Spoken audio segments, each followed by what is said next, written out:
right, so we're going to talk about divorce tonight. This topic hits homes in different ways. My parents aren't divorced. I'm not divorced.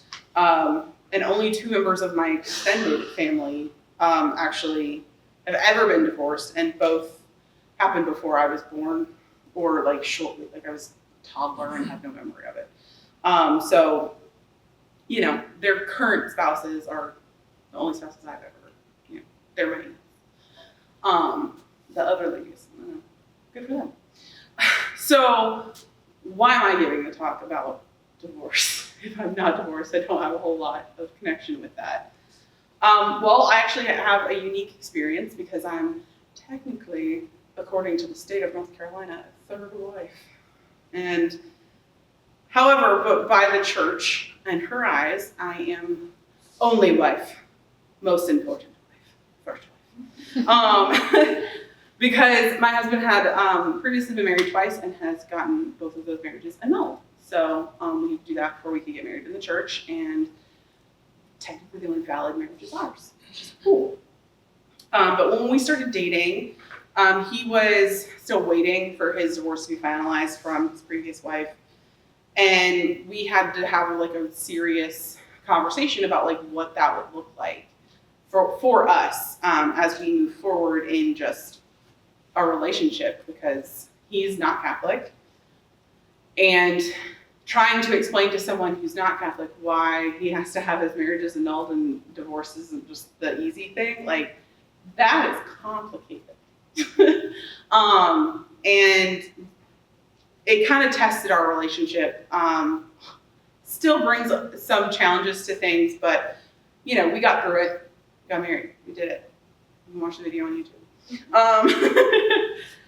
But though our experience is different, overall in the U.S., 40 to 50% of first marriages end in divorce, 60 to 67% of second marriages end in divorce, and most of us will know someone who is divorced or be personally affected by divorce in some way. It's a hard truth, but it's just the reality of the world that we live in, because the understanding of what marriage is has changed over a lot of years. Obviously, divorce is not the goal. I hope people aren't like getting engaged and being like, hey, by the way, we don't like it, we can give up. Some people do use it as an out. They are not making the same level of commitment to the lifelong marriage that our ancestors may have, where it was like a binding contract. Christ instituted marriage as a sacrament thousands of years ago, but we have had marriage bonds from the beginning of time. People have been binding themselves together through contracts. Love was not always part of that. It's actually probably not the primary reason most people were getting married. They would come together for protection, unity, land, family, more power and wealth, stability of resources. Really, most importantly, they got together to make more people. It wasn't until the 18th and 19th centuries, so the 17 and 1800s, that love was even considered as a factor to a marriage. So the way that we think through that whole like find your one true love, like that wasn't a thing, that wasn't a concept until the 1800s. So divorce has been around for a while. However, we read about it in the Bible. Whole religions have been created so people can get divorced. But it's always been taboo or unpopular. It's never been the goal. And in some cases, it's been illegal. It did not become a common practice until well into the 20th century, so the 1900s. It is now common practice. I'm sure most of you probably know at least one person, if not multiple, who have parents who are divorced, or aunts, uncles, grandparents, whatever. Somebody. Or a teacher, who knows. We all have, as we get older, that number is probably going to grow. And you could even be put into that kind of situation yourself. It's not an issue that's going to go away. So we have given proclaim after proclaim about marriage. We've brought in married people to talk to you about marriage. Marriage is a sacrament. It's something that you should be discerning as a primary vocation, and doing that with importance in relation to when you're dating or talking to people that you're with. And no shocker is it that we are going to, probably cover marriage about 100 more times over the rest of my tenure of life as a youth minister. I'll probably talk about this sacrament 100 more times. So I promise this is not another marriage proclaim. We're not going to talk about the sacrament forever. But, just needed to get out there the church's teachings real quick. So, quick rundown. All of the marriage talks that we've all heard 100 times. Marriage is a sacrament instituted by Christ to give grace to the couple.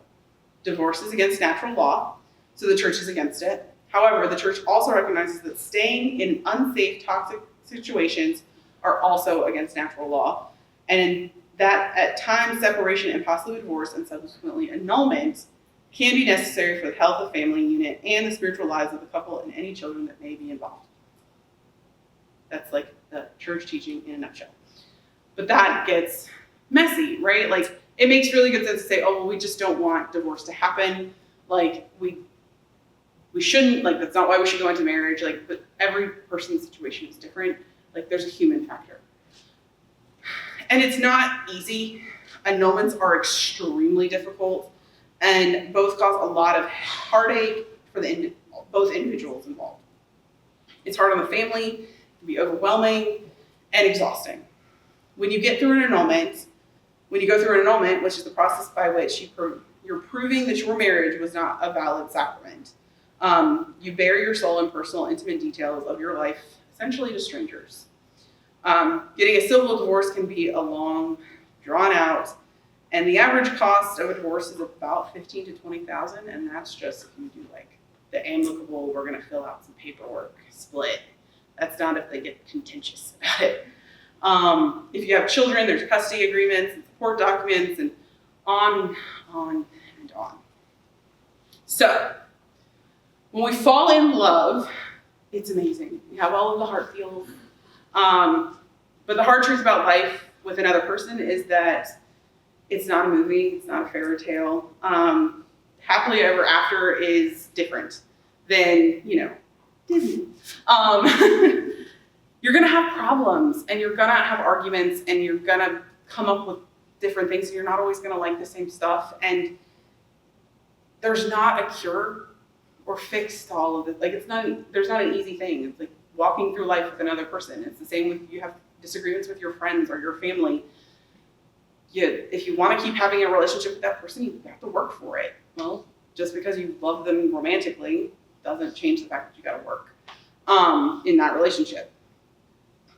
It's a choice to wake up every day and walk with them closer to Christ and closer to each other. So that's why the discernment process is so important before you get married. Deciding first that you want to get married, then finding the right person to marry, and then having all of the hard conversations before you get married. Not just letting emotion be a factor. Consent and understanding of what you're saying yes to is vital to entering into a lifelong marriage. It's a covenant between God, you, and your spouse. Both parties need to understand that this is when you're making the sacrament valid. If neither of you, if one or neither of you understand what you're saying yes to, it invalidates that sacrament. That's any of our sacraments, really. Okay, so with all of that out of the way, how does this apply to you as teens? We're called into relationship and community, right? Our community can be large or small, but we all need our people. This series is called Can We Talk About It? We've been doing several different ones. We've talked about scandal, we've talked about gender, we've talked about same-sex attraction, we've talked about other stuff, porn, I think was one of them. Like, we've talked about a lot. And to have the ability to have open and honest discussions about hard topics or gray area topics, and be able to be supportive and charitable, but still be able to hold on to what like the truths for the teachings of the church are, is important for you guys. These topics are covered to help you navigate and negotiate these sorts of situations when you meet people and are potentially having open discussions about it. So let's go a little deeper with divorce. This is a common practice, and you will come in contact with it in some way in your life. So helping friends, family, or heaven forbid, you needing to go through it yourselves.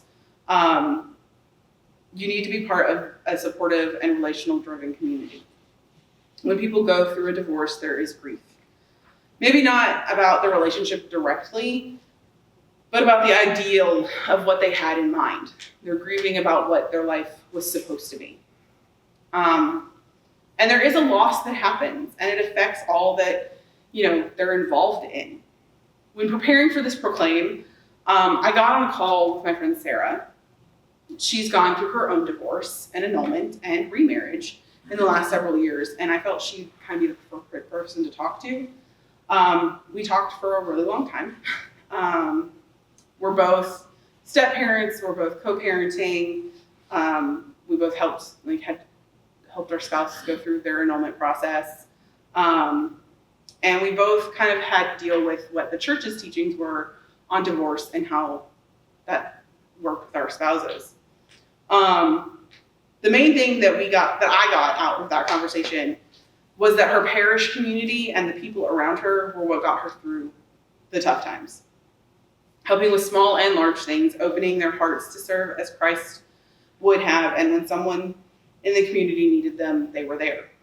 Through our discussion, we talked about the resources that are out there for people going through this situation. The church does offer some great resources, but not all of them are easy to connect with for everyone. Parishes don't all have support groups and good resources to help. We support and focus on healthy marriages, but aren't always prepared for when the unhealthy ones come our way. But we shouldn't be afraid to have these conversations and to be open about these situations. It shouldn't make you feel isolated or alone. I asked Sarah what it was like to talk about her divorce. She said that she is pretty open about it, and that sometimes people are not sensitive to the kid's situation, though. We have to get comfortable and read the room.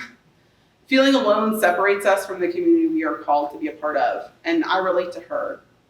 When my husband and I felt like we were on an island going through our pre-Kena process because we were the only ones in our situation. It made the engagement tense and not as happy and go lucky as you see. It could get awkward at times to say we're engaged, but we can't set a date. We're waiting on our annulment. Being able to stop and have real conversations and read situations before we jump into conclusions is important when these types of subjects arise, especially when kids are involved. It's never the child's fault nor their responsibility to bear the weight of the parents. But we know that it is not always the case, that it doesn't always feel that way for those involved. It's not ideal when parents break up. I see it with my own children, and they've never known anything different. Their parents broke up before my daughter was even really born. So as peers, you guys have the unique ability to be there for your friends who might be going through this than the adults that are around them. Giving them the space to share what is going on in their home, or even giving them a chance to walk away from the situation entirely, is very important. They are dealing with a grief as well. There is change in their home, and whether the environment might become better doesn't mean that there's not something different going on. Their parents are splitting up, and it means there's a loss, that there's something changing, potentially for the better, potentially for the worse. You just don't know. The church is still working on her response to this particular situation. Her stance is very firm that we shouldn't get divorced, and we shouldn't need annulments, but they are there for us if we have to have them. But it's there by a case-by-case basis. We are the individual members of the church, we as the individual members of the church have to step up and be those examples of Christ's servant heart. The last question that I asked Sarah was, how has her faith life fared in this situation? Sometimes these situations make us question our faith and possibly our church.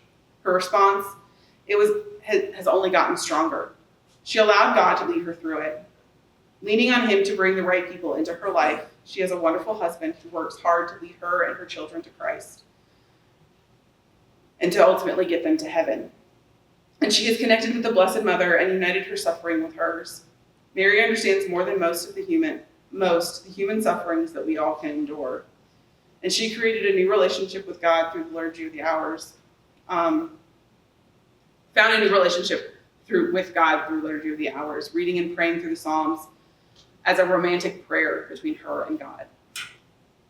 In a time that can be seen as your darkest, there is light.